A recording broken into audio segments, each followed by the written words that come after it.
우리는 지금 생명이라는 단어를 몇 번 반복해서 들었습니다.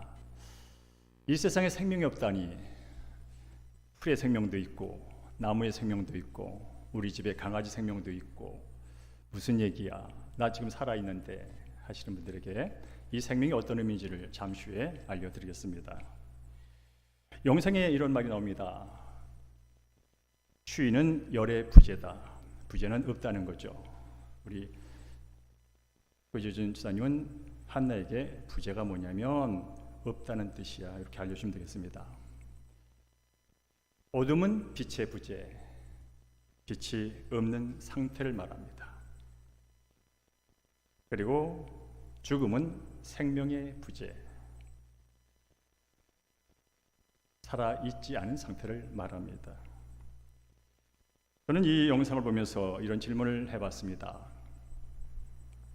혹시 나는 살아는 있는데 정말 생명이 있는 것일까? 나는 지금 살아는 있는데 생명이 있는 것일까? 그럼 여기서 다시 한번 질문을 드립니다. 생명이 있다면 나는 지금 행복한 생명인가? 여러분 단도직입적으로 물어보겠습니다. 여러분은 행복하십니까? 많은 분들이 이렇게 대답을 하더라고요. 행복은요, 뭐 그럭저럭 살지요. 나쁘진 않아요. 잘 모르겠어요. 많은 분들이 불행에 대해서도 정확하게 불행하다고 표현하지 않습니다.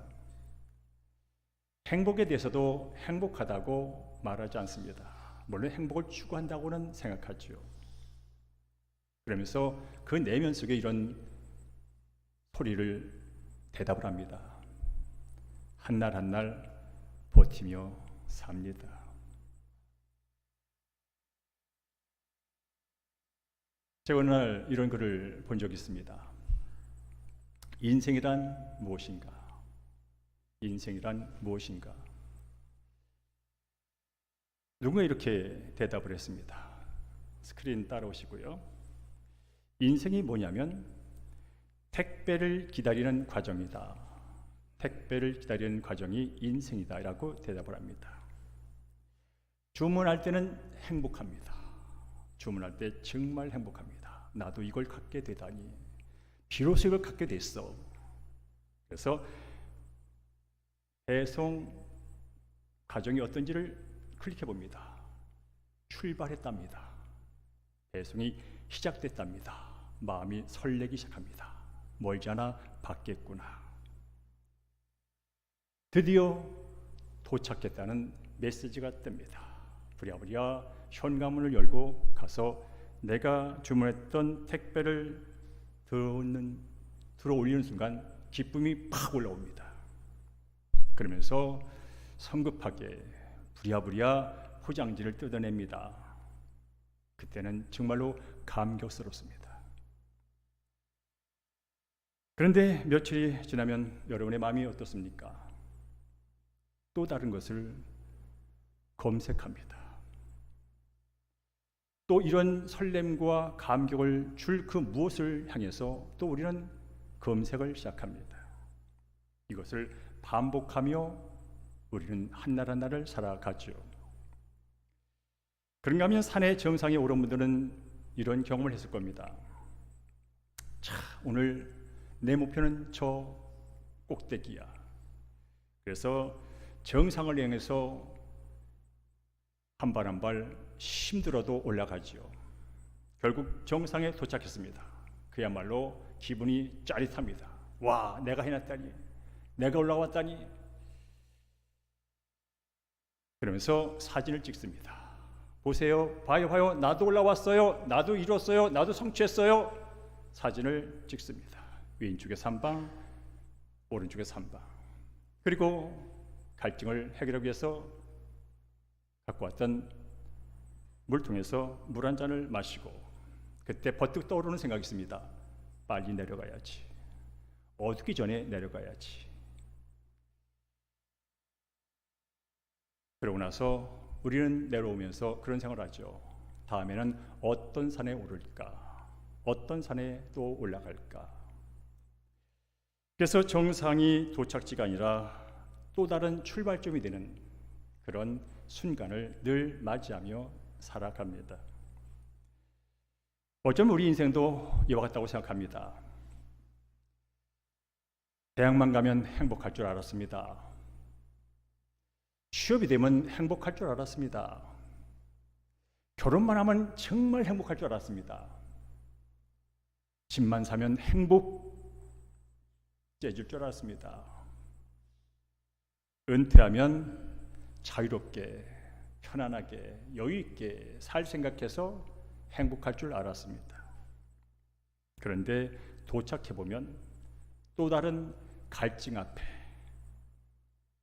또 다른 갈증이 기다리고 있다는 사실을 늘 경험하며 살아갔지요. 계속 이루는데 계속 부족합니다. 18평 아파트를 샀는데 부족합니다. 25평으로 옮겼는데 부족합니다. 34평으로 이사했는데 부족합니다. 50평으로 갔는데 부족합니다.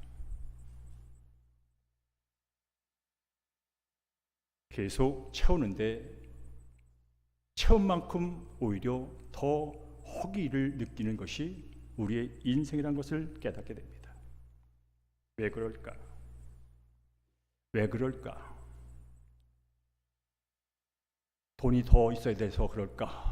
집 평수가 더 넓어야 그럴까 하는 생각을 해보지만 성경은 그것 때문이 아니라고 우리에게 알려줍니다. 따를까요? 우리가 잃어버린 것은 행복이 아니라 생명입니다. 성경은 인간의 가장 큰 문제를 돈의 문제라고 말하지 않습니다. 성경은 인간의 가장 큰 문제를 능력의 문제, 환경의 문제라고 말하지 않습니다. 생명의 문제라고 말합니다. 하나님과의 관계가 끊어지면서 우리 인간은 생명을 잃어버렸다고 표현을 합니다. 그럼 여기서 생명이 도대체 뭐야? 나 지금 살아있는데. 여기서 말하는 생명은 심장이 뛰는 것을 말하지 않습니다. 호흡이 들락날락하는 것을 말하지 않습니다. 성경에서 말하는 생명은 영원한 생명 대신 처음과 끝이 없는 생명, 그 하나님의 생명과 연결되어서 하나님의 무한한 자원을 오늘도 내일도 영원히 받아 누리면서 영원한 의미와 영원한 가치와 영원한 기쁨을 누리며 사는 생명, 그 생명을 성경에서는 생명이라고 말하고 있습니다. 다시 기억하십시오. 성경이 말하는 생명은 처음과 끝이 없는 영원히 완벽한 생명이신 하나님의 생명과 연결되어서 그 기쁨의 생명, 그 평강의 생명, 그 아름다운 모든 감정의 생명뿐 아니라 이 땅을 살아가면서도 죄가 있고 욕심이 있고 전쟁이 있고 싸움이 있고 갈등이 있고 미움이 있고 불안이 있고 두려움이 있고 우울이 있는 그 상황 속에서도 평안을 누릴 수 있는 생명, 동시에 와 살만한 가치가 있네, 와 살만한 의미가 있어 하면서 오늘 살아있음이 기쁨이요, 오늘 살아있음이 보람이요, 내일 살아갈 것이 기대되는 생명, 그게 바로 성경이 우리에게 말하는 생명입니다. 저는 목회를 하면서 많은 분을 만납니다. 그러면서 느끼는 게 한 가지 있습니다.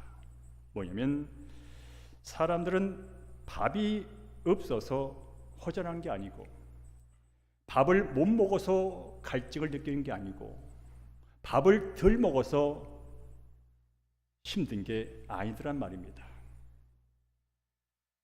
의외로 삶의 의미를 몰라서, 의외로 삶의 의미가 없어서 힘들어하는 모습을 저는 자주 봅니다.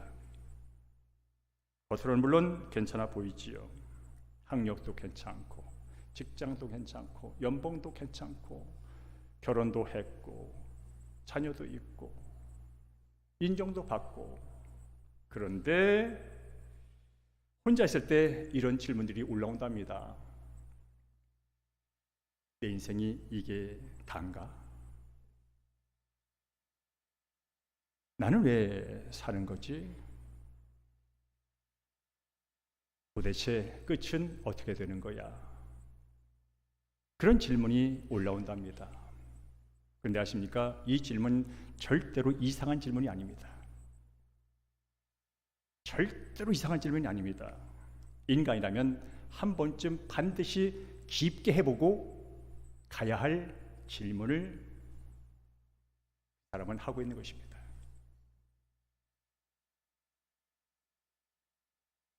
잘 생각해 보십시오. 왜 사람들은 성공했는데 공허할까? 왜 사랑을 받는데 외로울까? 왜 다 이뤘는데 또 다른 것을 찾아서 헤매는 것일까? 혹시 우리가 찾는 것이, 내가 찾는 것이 어떤 추상적인 행복이 아니라 진정 생명은 아니었을까?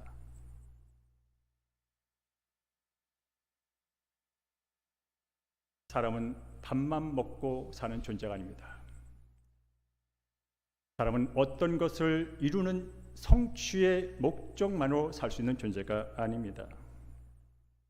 남보다 칭찬을 많이 듣고 인정을 많이 듣고 뭔가 내 손이 두 손에 가득 쥐었다고 인생이 다 된 건 아닙니다. 우리 안에는 끊임없는 갈증이 살아 있습니다. 성경이 이런 갈증을 무엇이라고 말하면 영혼의 갈증이라고 말합니다. 물을 펄컥펄컥 마셔도 뭔가 허전한 마음, 이게 영원한 갈증입니다. 저기 맛집 있어 해서 자동차를 2시간 몰고 가서 줄을 쫙 서가지고 30분, 1시간 만에 맛있는 음식을 배부르게 먹고 와도 다시 돌아올 때 뒷목이 싸늘한 그 갈증이 영혼의 갈증입니다. 성경은 이렇게 말합니다. 하나님께서 인간을 그분의 형상에 따라 만드셨다고. 하나님께서 인간 한 사람 한 사람을 그분의 형상에 따라 만들었다는 의미가 무엇이냐면, 물고기가 육지에서 살 수 없는 것처럼 사람도 하나님 없이 참된 만족을 누리지 못하는 삶으로 만드셨다는 거예요. 다시 말하면 물고기가 그 인생을 만족스러운 삶을 살면 물속에 있어야 하듯이 하나님의 형상을 따라 지음받은 사람은 하나님과의 관계 안에서만, 그분과의 아름다운 교제 안에서 진정한 만족과 행복을, 의미를, 가치를 누리며 살 수 있도록 애초부터 그렇게 만들어졌다는 거예요. 그래서 영혼의 갈증이 뭐냐면 우리 마음속 한켠에 비어있는 하나님의 빈자리, 그것은 어떤 것으로도 채울 수 없는 것이죠. 물론 지금도 세상은 말합니다. 종교는 말합니다. 사상은 말합니다. 나보다 말 잘하는 유명한 자기개발 강사들은 유튜브를 통해서 수없이 쏟아냅니다. 더 열심히 하세요. 더 선하게 사세요. 좀 더 노력하세요. 절 보세요. 그렇게 계속 다그칩니다. 조금만 더 하면 될 거예요. 좀 더 착하게 살면 될 거예요. 아침 일찍 일어나면 될 거예요. 늦게까지 하면 될 거예요. 그러면 채워질 거예요. 하지만 성경과 복음은 우리에게 이렇게 말합니다. 하나님이 우리 곁으로, 네 곁으로 내려오셨어. 그게 바로 오늘 6장 33절의 말씀입니다. 우리 함께 읽어볼까요? 시작. 하나님의 떡은 하늘에서 내려 세상에 생명을 주는 것이니라. 하늘에서 생명이 내려왔답니다. 바로 이 하나님의 형상을 따라 지음받은 열적인 갈증, 이 빈자리를 채워주기 위해요, 친히 그분이 이 빈자리를 채워주러 오셨다는 거예요. 세상 말합니다. 그 빈자리는 돈을 더 벌면 채워질 거야. 하나님의 빈자리가 별거 있어? 권력을 가지면 채워질 거야. 하나님의 빈자리가 별거 어디 있어? 지식을 더 쌓으면 나아질 거야, 채워질 거야 라고 말하지만 아닙니다. 하나님은 초월의 하나님입니다. 3차원은 4차원을 담아낼 수가 없습니다. 결국 하나님의 빈자리는 하나님만 채울 수 있다면 그분이 그 자리를 채우기 위하여 이 땅에 친히 내려오셨다는 거예요. 그분이 누구인지는 이미 아셨죠? 예수 그리스도. 그래서 오늘 본문과 요한복음 14장 6절 한번 다시 읽어볼까요? 시작. 내가 곧 생명의 떡이다. 내가 곧 길이요 진리요 생명이다 라고 말합니다. 하늘에서 내려오신 예수님이 내가 바로 너의 영적인 갈증을 영원히 해소할 그 생명이야 라고 단도직결로 말씀을 합니다. 나는 그 빈자리를 어떻게 하면 채울 수 있을 거예요 라고 설명하러 온 게 아니야. 내가 바로 생명 자체야. 그러나 이 생명 자체를 취하는 순간 그 갈증은 사라지게 되는 것은 당연한 일이겠죠. 예수님 말씀합니다. 내가 길이라고. 나는 길을 알려주는 내비게이션이 아니야. 내가 길 자체라고.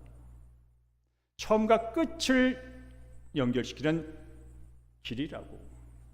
그러니 길인 나를 만나면 어디로 갈까? 어디서 멈출까? 방황할 이유가 없어. 많은 사람이 지금도 무엇이 옳은지 무엇이 맞는지 찾기 위하여 우편에도 서봤다가 좌편에도 서봤다가 안 되니까 이것만 옳다고 주장하며 살아가는 요즘 세대에 있어서 예수님 말씀합니다. 진리는 나야. 세상에 영원한 진리는 하나뿐이 없어. 그 진리가 바로 나야. 여러분 진짜 진리를 알고 싶으십니까? 진리 되신 예수님을 만나시기 바랍니다.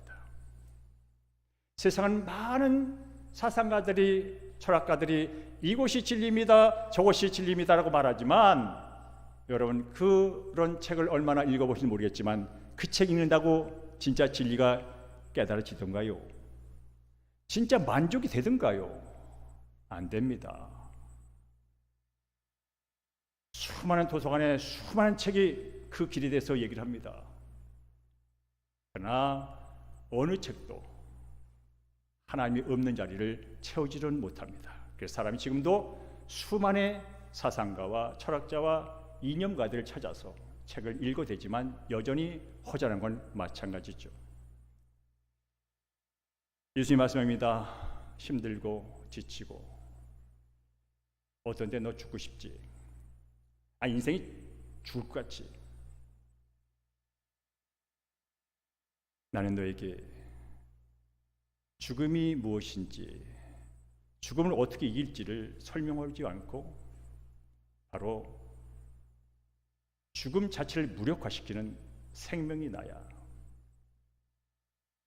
그러니 인생이 컴컴하고 인생이 어둡고 살기가 힘들어 미쳐 죽겠어라는 표현하는 그 표현에 너 자신을 맡기지 말고 네 감정을 맡기지 말고 바로 그 죽음 자체를 무력화시키는 생명인 나를 만나. 그러면 죽음 같은 감정, 죽음 같은 생각, 죽음 같은 환경이 어느 순간 싹 사라지는 생명의 기쁨을 맛보게 될 거야. 여기서 저는 제 얘기를 잠깐 하기를 원합니다. 저는 23살 때 폐기력을 알아봤습니다. 지금은 흔한 병은 아니지만 제 때만 해도 흔했습니다. 폐기력은 폐에 문제가 있는 거죠. 그래서 기침을 많이 합니다. 특히 밤에 기침을 많이 합니다. 기침을 하다 보면 어떤 일이 벌어지면 그 기침 갈에 피가 섞여 나옵니다. 저는 23살에 피를 토해봤습니다. 이게 죽는 거구나. 그래서 그때 약을 한 움큼씩 1년 반을 먹었습니다. 그때 처음으로 알았습니다. 내가 열심히 공부해서 대학까지 와서 하고 싶은 어떤 목적을 놓고 살아가지만 어쩌면 이 폐결핵 때문에 내가 죽을 수 있다면 그동안 내가 애써왔던 것도 한순간에 사라지는 것이고 이 청춘의 멋진 포부와 비전과 이상도 내 마음대로 되지 않는 것이구나라는 사실을 깨닫게 됐습니다. 그리고 엎드려 기도했습니다. 여러분 죽음 앞에 서보세요. 기도가 됩니다. 하나님 살려주세요. 살려주시면 뭐라도 하겠습니다. 하지 말래도 기도가 나옵니다. 그렇게 해서 저는 어떻든 인생의 꿈을 이뤘습니다. 방송의 아나운서도 됐고 PD도 됐고 기자까지 해봤습니다. 수많은 사람을 만났습니다. 잘난 사람, 돈 있는 사람, 멋진 사람, 권력 가진 사람도 만나봤습니다. 어떻든 그 얘기를 다 할 수는 없고 한 30년 뒤에 제게는 또 다른 것이 하나 찾아왔습니다. 혈액암이 찾아왔습니다. 2006년도에 갑상선암, 2016년도에 혈액암. 그래서 10년 동안 저는 항암, 방사선, 조혈무 세포 이식 주구장창 했습니다. 병원 천장을 바라보면서 많은 생각을 했겠죠. 할 게 없으니까. 수많은 밤을 보내봤습니다. 그때 어떤 질문이 들까요? 아마 많은 분이 그렇게 생각할 거예요. 어떻게 하면 건강해졌을까? 어떻게 하면 오래 살 수 있을까? 저는 그런 질문은 들지 않았습니다. 내가 왜 살아야 하는가?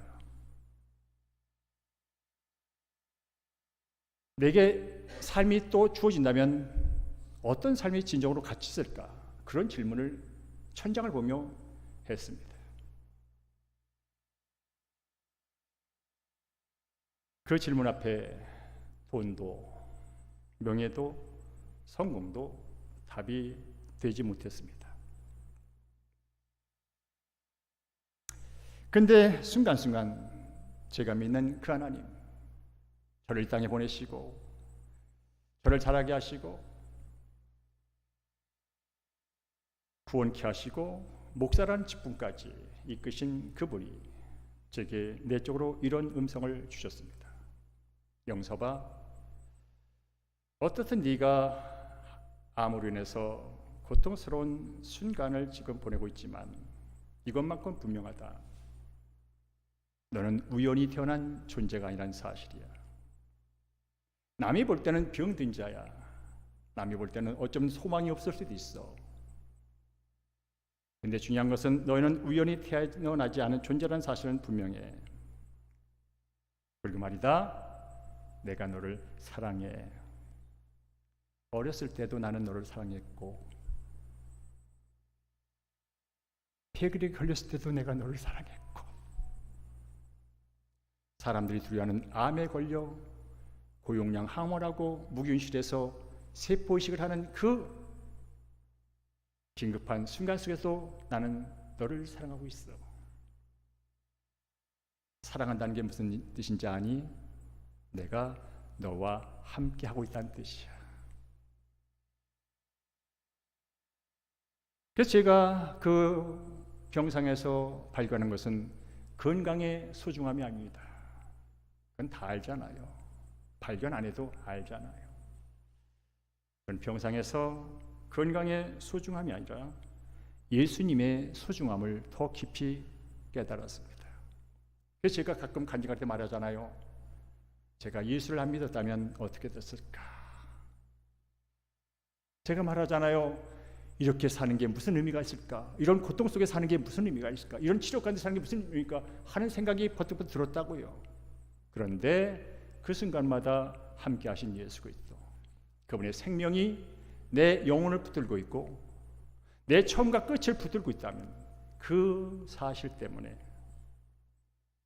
넘어졌지만 계속 붙드시는 그분의 손길 때문에 완전히 넘어지지 않는 그 은혜가 내가 있다는 사실, 이것이 바로 생명이신 예수 그리스도. 그래서 저는 예수님을 그 자리에서 더 깊이 만나게 됐고, 하나님은 제게 병을 고쳐주기 전에 내 영혼이 어떤 생명과 연결되어 있는 것인지를 더 분명하게 알려줬습니다. 오늘 이 순간도 제가 서서 여러분 앞에 이미 오랜 동안 10년 이상 저와 교제했던 장로님과 성도님뿐 아니라 난생 처음 누군가의 손에 이끌려 대흥교회 11시 예배에 오신 어떤 분 앞에 제가 서 있는 것은 제가 건강해서도 제가 뭔가 잘났어도가 아니라 여전히 나와 함께 하시며 나를 붙들어 주시는 예수님의 은혜 때문에 여기 있는 줄로 믿습니다. 사랑하는 여러분, 지금 무엇을 찾고 계십니까? 행복을 찾고 계십니까? 그 행복을 위해서 예배가 끝나면 부랴부랴 집에 가서 다시 쿠팡에 검색창을 두드리시겠습니까? 사람들이 가장 원하는 게 평안이더라고요. 평안하게 살았으면 좋겠어. 평안을 찾고 계십니까? 어쨌든 철학자처럼 나는 어디로 와서 어디로 가는지 알고 싶어 하는 인생의 답을 구하고 계십니까? 그런 분에게 저는 이렇게 저의 말씀을 드리고 싶습니다. 어쩌면 여러분이 찾고 있는 그 행복은 행복 자체가 아니라 생명일 수 있다는 것이에요. 단지 몰랐기 때문에 그렇습니다. 여러분이 찾고 있는 것은 행복 자체가 아니라 행복의 근원인 생명을 찾고 있다는 것일 수 있다는 것입니다. 행복은 결과입니다. 이걸 가짐으로 생기는 결과, 이런 인정을 받음으로 생기는 결과. 그러나 그것은 한도 끝도 없다는 것입니다. 바로 진짜 우리에게 필요한 것은 행복 자체인 생명. 그 생명이 있다면 갖고 싶지 않겠습니까? 50평을 살아도 허기 가지고 100평을 살아도 허기게 된 인생에 그걸 깨달았다면 이제 뭘 가져서가 아니라 뭘 누려서가 아니라 근본적인 것에 내 인생을 맡기고 싶어 라는 마음이 든다면 지금까지 제가 말씀드린 대로 그 생명은 다른 데 있지 않습니다.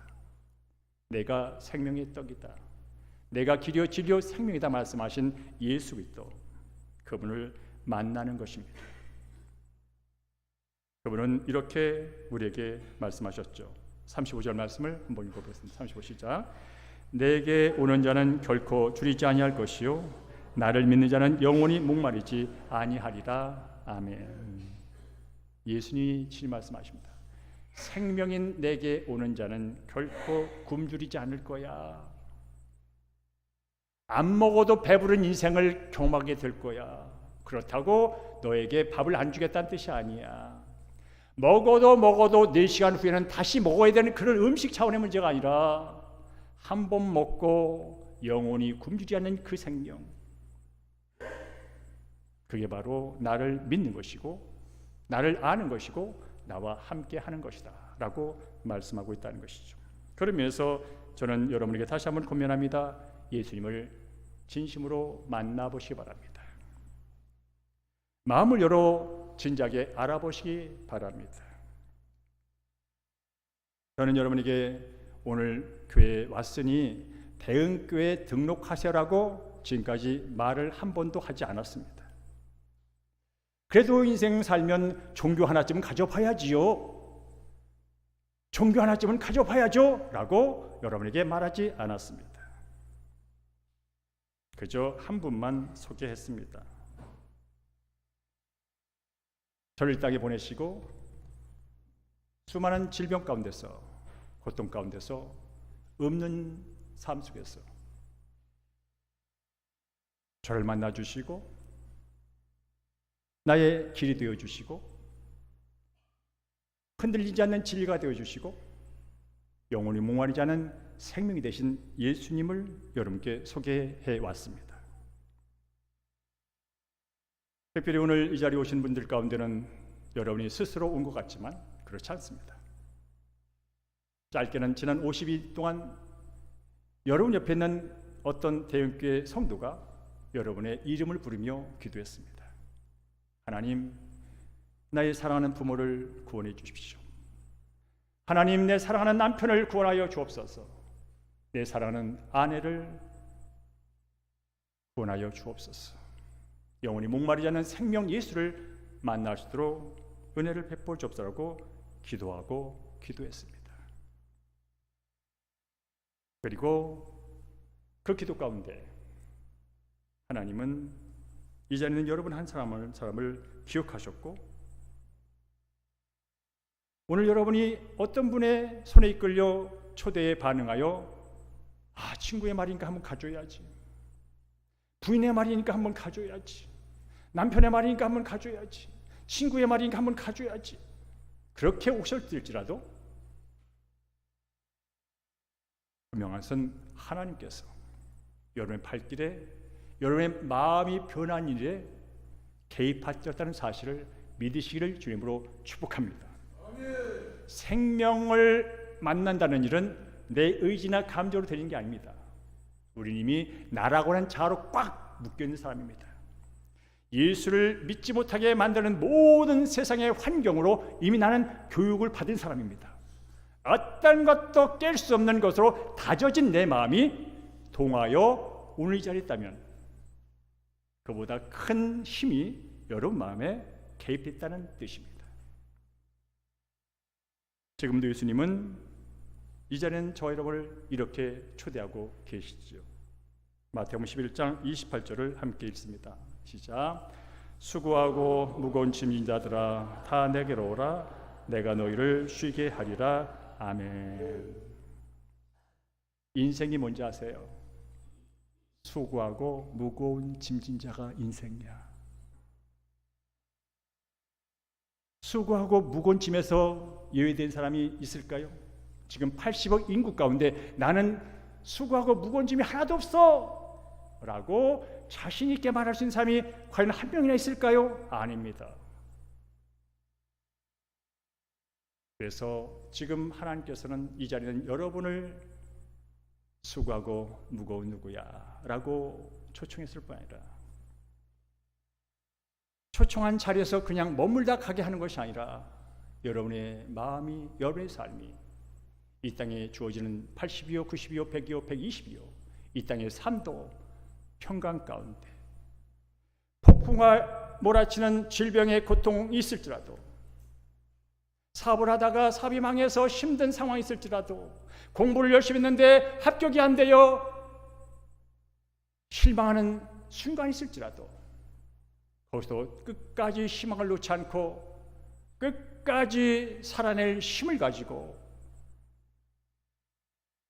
쉴 수 있는 그 쉼을 예수님은 준비해놓고 여러분을 부르시고 계시다는 사실입니다. 그러면서 오늘 여러분 거창한 결심을 하지 않아도 됐습니다. 그래 이번 기회 한번 믿어보지, 이번 기회 한번 믿어볼 거야, 그럴 필요 없습니다. 그런다고 되지가 않습니다. 그저 작은 마음으로 한번 시작을 해보십시오.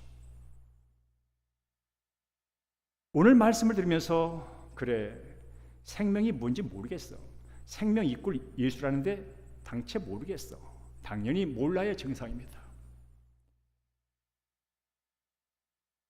그러나 이 한 문장만큼은 갖고 이 자리를 떠나십시오. 예수님, 정말 예수님이 살아계시다면 저도 한번 만나보고 싶습니다 라는 마음을 가져오십시오. 예수님, 정말 예수님이 계시다면 저를 한번 만나 주십시오. 그 마음만 갖고 가십시오. 여러분이 그 마음을 갖는 순간 이미 하나님의 영 성령이 여러분의 마음을 찾아오셔서 그 마음속에 하늘에서 예비한 평강과 기쁨과 소망의 마음으로 채워줄 줄로 믿습니다. 겉으로 따라하지 않아도 괜찮습니다. 부끄러울 수 있으니까 속으로 따라하십시오. 예수님 정말 살아계시다면 저도 한번 만나보고 싶습니다. 예수님 정말 계시다면 저를 만나주세요. 성경 말합니다. 악한 아버지라도, 악한 육신의 아버지라도 자녀가 떡을 달라면 누가 돌덩이를 주겠냐. 세상에 악한 아버지라도 자녀가 생선을 달라는데 전갈을 줄 아버지가 어디 있느냐. 하물며 하늘에 계신 아버지께서는 네가 원하는 것 가장 중고 성령을 줄 거야 라고 말씀하신 말씀을 믿는다면 오늘 여러분께서 마음속으로 든 입으로 고백한 이 고백이 결코 땅에 떨어지지 않고 하나님께 받아들여져서 하나님을 만나는 씨앗이 될 줄로 믿습니다. 그리하여 언젠가 이렇게 고백할 날이 올 것을 저는 기대하고 믿습니다. 목사님, 내가 찾던 것은 행복이 아니라 생명이었고 그 생명은 예수 그리스도였습니다. 따라할까요? 내가 찾던 것은 행복이 아니라 생명이었고 그 생명은 예수 그리스도였습니다. 이 고백이 그것까지는 안 해도 돼.